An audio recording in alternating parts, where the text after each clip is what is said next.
And coming up, government heavily criticized for growing intolerance and threats against journalists as GJA demands independent investigations into alleged torture on modern Ghana online editors. Ruling on contempt case against IGP and CID boss for defying orders to release Gregory Afoko on bail again deferred. Later, Metro Mass Transit bus is back on Kumasi roads after yesterday's strike, but that may change if meeting called by Ashanti Regional Minister fails to address drivers' concerns. Also coming up, tidal waves rendered squaws homeless in Ketu South of the Volta region. And Ghanaians surprised at government's posture on calls for ban on use of plastics. Stay with us for details to these stories, plus some others coming up shortly.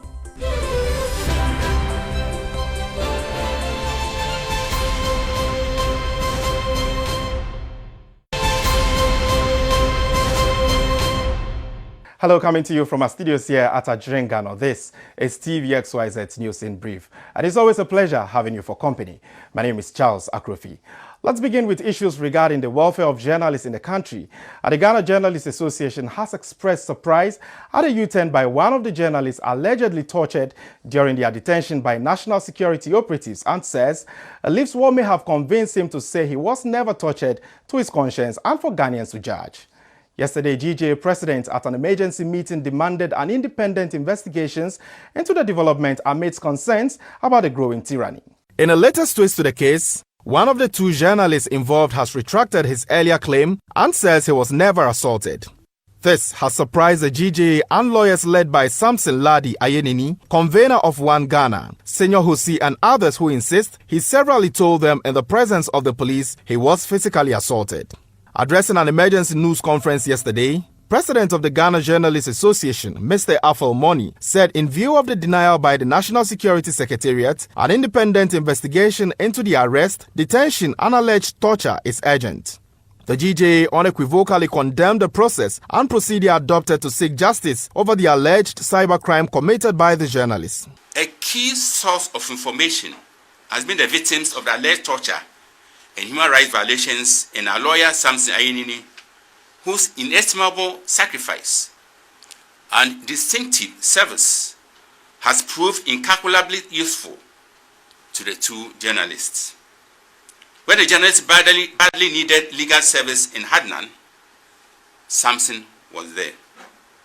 To say the least, the GJA is shocked to the marrow to hear the magnitude of the alleged torture of the two journalists.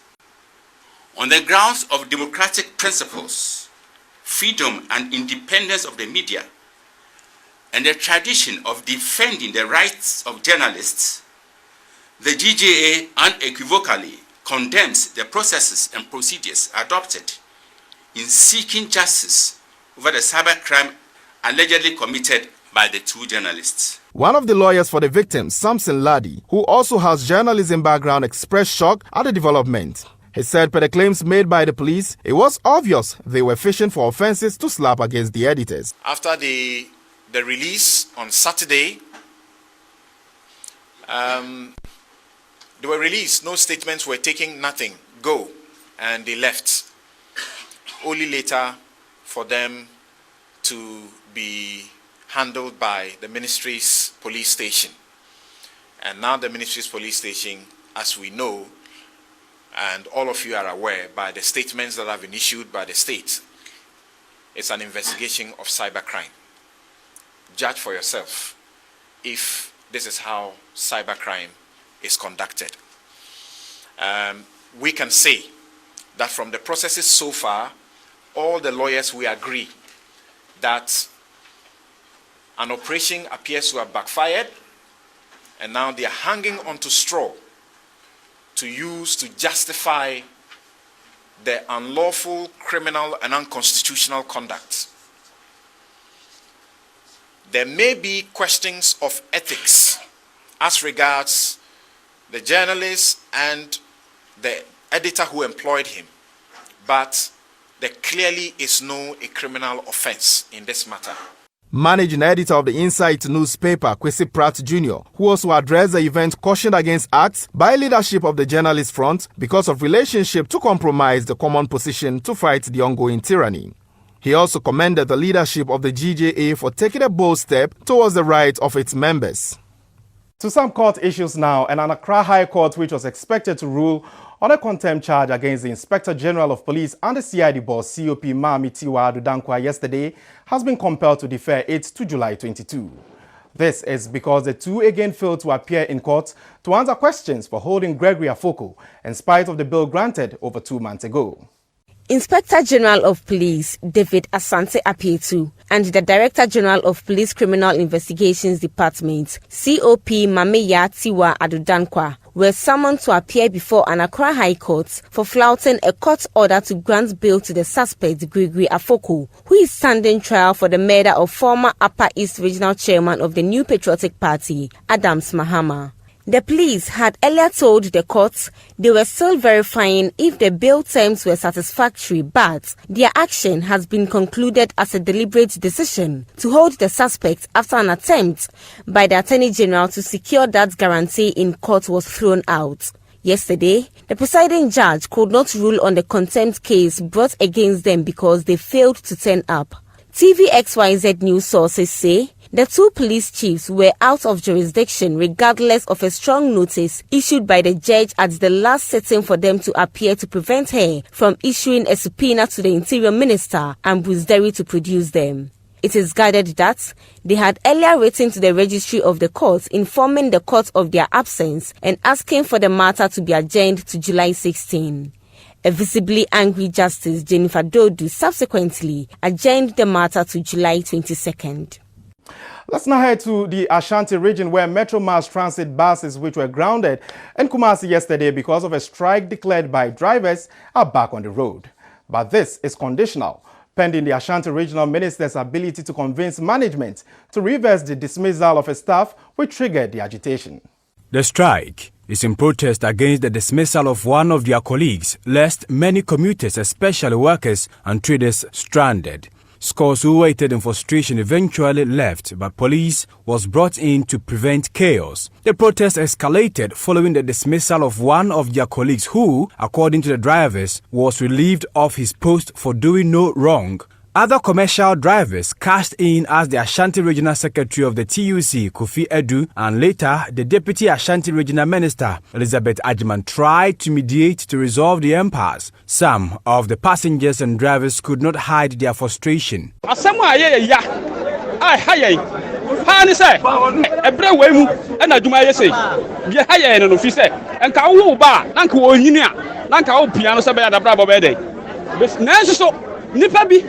More we are catching for intimidation. You say you democracy. Eso so ye nya home kura. Na wa be wa dwen say obegbo ayenko no. O da amani. Ade na ma no basa.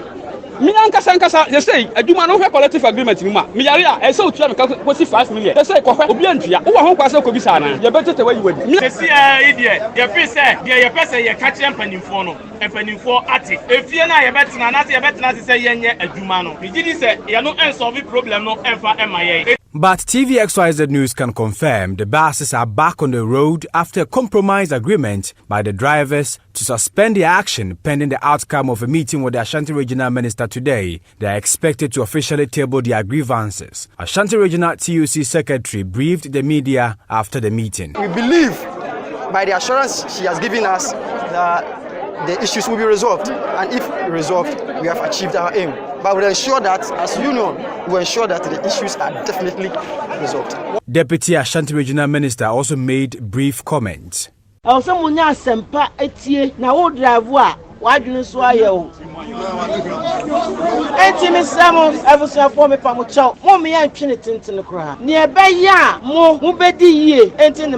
Minister so small man no obi bedwuno ho sa kane na no obi nwuno ho a se se obi bedwuno ho efisa sama obi ko kan e kura no hwede de aba ene ya lusus kapa o mo anko adwa lusus kapa enya dia obi apan sa enti mesramo a obi a manadwene mra na yenyina yemfa adwene baako na monto ato adwene na akina na pa no mommra na mmehia minister ono na suma. An Ashanti regional correspondent, Jonathan Ofori, has been updating us on the situation and the following phone interview. So the Ashanti regional minister, Simon Osemensa, is expected to meet the feuding factions as far as the development is concerned, and they are expected to meet this morning. We also know that the drivers have since suspended the demonstration and they are back to work. My checks at the Metro Mass Transit Depot indicates that work is progressing steadily. The travelers are at the depot and they are being moved to their various destinations. It is expected that the meeting with the regional minister will bring to an end the long agitations by the drivers. XYZ's Ashanti regional correspondent Jonathan Ofori there.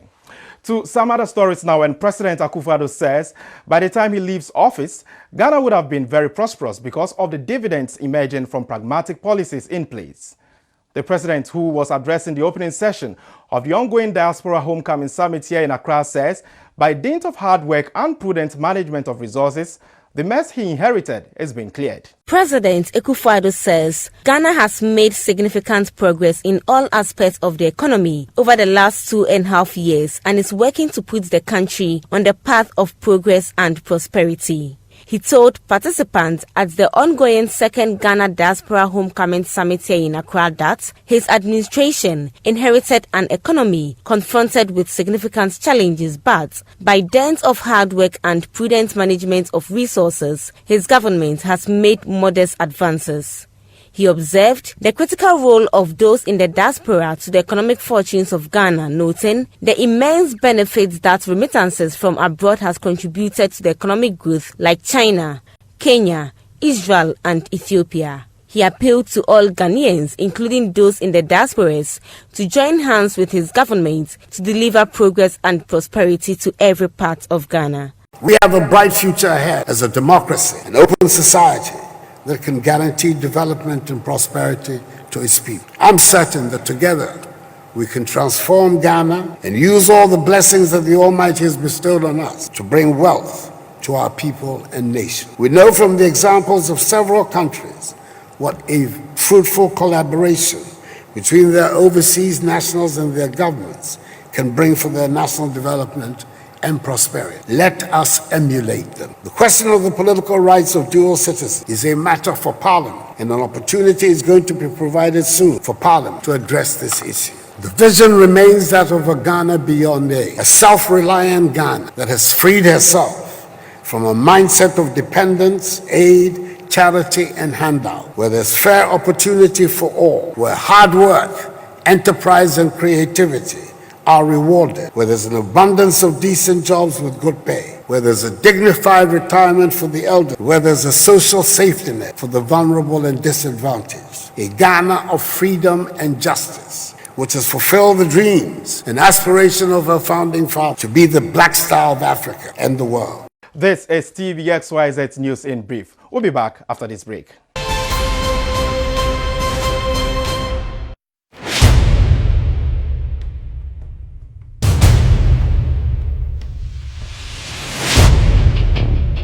The average human body mass should have at least 60% water for optimal performance in any physical or mental exercise.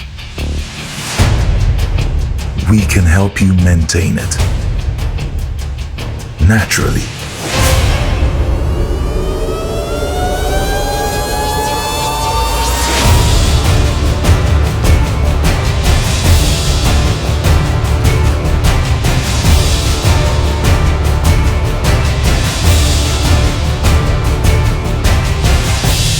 X Natural Mineral Water.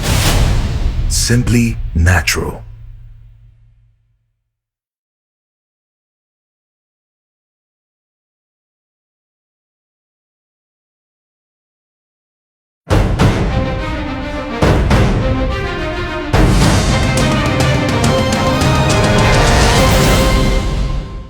To be a president, it promises. It says one district, $1 million. One district, one factory. One district, one dam. But as long as nothing we have seen, nothing we haven't seen. At times when you wake up in the morning, the one way we go take back Coco service is hard. Collapsing people's work. Are you coming to help the Ghanaians or you are killing us? What I'm saying is, Nana was killing us softly, because rather say all die be die. But we want Nana to understand that now it's over. It's too old. The mother has become old. We beg him. He should find some place to hide himself. We beg him. It's our grandpapa. He promises, oh, Bilao, Nana do, oh, Bilao. Nana do, oh, Bilao. One junction, one bola. One wache, one wele. One tilapia and then one bakue. Nana do oh bilao nana do oh bilao nana do oh bilao nana do oh bilao nana do oh bilao wajonse one bola wawache one wele. One tilapia and the one bankui. Nana do oh bilao. Thank you.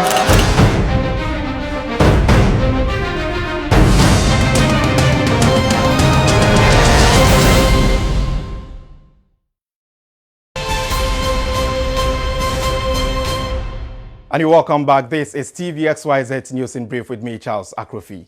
To some other stories now, tidal waves have reportedly displaced scores of residents at Agaveji and surrounding fishing communities in the Ketu South municipality of the Volta region. About 67 houses have been submerged by the sea, leaving a total number of 521 people displaced, with most of them living with family and friends. Officials of the National Disaster Management Organization, together with the Ketu South Municipal Chief Executive, Mr. Elliot Edem Agbenowu, visited the scene yesterday to ascertain the extent of damage to provide needed assistance to affected people. The Ghana News Agency reports that power has been disconnected to avert any further disaster from occurring. Those affected are yet to receive support from NADMO, and many are perching with relatives and friends. The MCE also promised to liaise with the police to provide security to the people at their safe haven. Well, TVXYZ will keep you updated in subsequent bulletins. Let's move on to some other stories now, but still on issue that has correlation with environment. And most Ghanaians are surprised at the announcement that Ghana is not yet ready to ban use of plastics. My colleague Wisdom Hedejome spent time with a cross-section of the public for their views on reasons assigned by Environment Minister Professor Frimpong Boateng. I think that in the short term it's not possible. If we can make a roadmap that binds any government that comes to power to work on banning it in the long run, then I'm fine. We better ban it because plastic is not melting. It's not like a paper. Formerly we use paper bag. When water touch it, it rots. So the town was clean. But rubber, plastic, they melt. When you put it, everywhere you put it, they there. Can you imagine all the Ghana gutters, it choke? Water flowing, taking people away because of that rubbish. I think plastic should be banned in Ghana, especially because the dirt around us is made up of 80% of plastics. Let's take Polygonal as an example. When you look into, is it a river or something? I don't really know. When you pass through that route and then you look into that small thing over there, it's made up of plenty of plastics, and then it's dirt. Then whenever you drink water, you just dump the plastic somewhere, and then it's adding up to the dirt in the country already. We want to uproot this thing about dirt in the country, and then plastics too are also adding more to it. So I think plastic should be banned, and then it's very harmful too, very harmful. It can only be banned if government can take the necessary measurements, like putting people in charge of the places. Like finding people. Don't do this. If you do this, you'll be fined like this and stuff like that. And the people will be paid. But the government cannot do something like that too. So it cannot hold, as they are saying. Now, news about the deportation of another notorious Chinese woman, Helena Huang, who jumped bail for days, surfaced, but was left off the hook by a high court in Tamale, is smiling on her way back home. She has been deported on the excuse that the Immigration Service has revoked her residency permit, but many suspect foul play, especially after the Osafo Mafo Aisha Huang comment.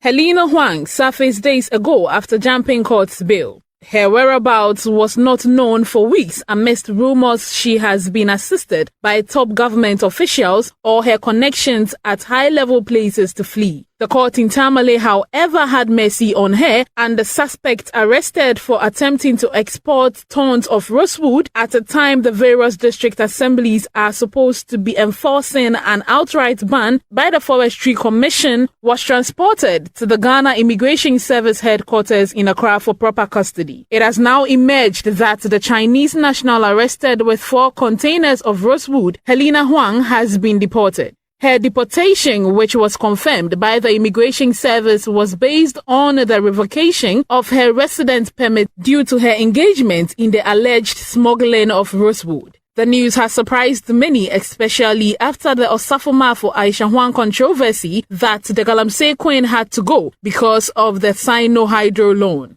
The latest news is further foiling suspicion government hands may have been twisted again and the Chinese may continue to have a field day destroying Ghana's environment. So some are great stories now, and cocoa farmers are to benefit from a special package per ton of beans sold this season.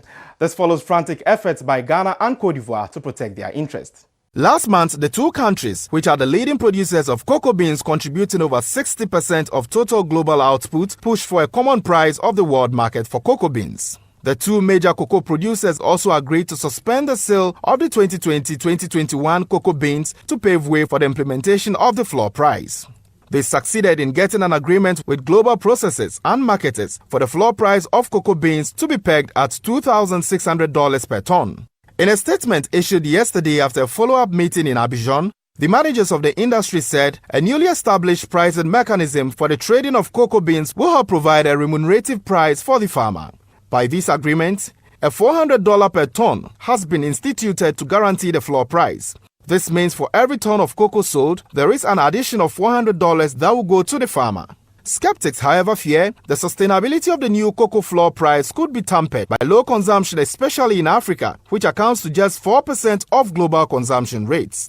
In a related development, cocoa farmers are threatening to embark on protests over delays in pension scheme rollout, announced by President Akrofi in 2017. The Ghana National Cocoa Farmers Association says, though officials said in January this year that members are being registered, many members have not been contacted by any institution or group on the implementation of their pension scheme and mutual health insurance policy. The National Pensions Regulatory Authority and Cocoa Board Ghana, in collaboration with the Swiss State Secretariat for Economic Affairs, were tasked to deliberate on how to establish a pension scheme for the cocoa farmer under the third-tier pension scheme. But National President of the Association, Anani Boatin, says he's yet to cite a draft copy of any document, if there is. And that's it by way of TVXYZ News in Brief. But before we go, a quick look at the headline stories. And GJA demands independent investigations into alleged torture of journalists in BNI cells. Metro Mass Transit buses back on Kumasi roads after yesterday's strike. And on some rather disturbing news, we brought you the story of tidal waves having rendered scores homeless in Ketu South of the Volta region. For more news as usual, you can always log on to my xyzonline.com. My name is Charles Akrofi. Enjoy the rest of the day.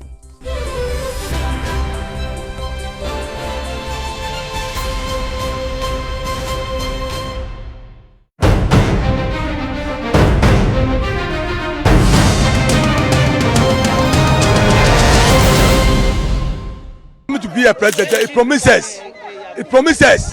It said one district, $1 million. One district, one factory. One district, one dam. But as long as nothing we have seen, nothing we haven't seen. At times when you wake up in the morning, the one way we go take back cocoa service is hard. Collapsing people's work. Are you all coming to help the Ghanaians or you are killing us? What I'm saying is, Nana was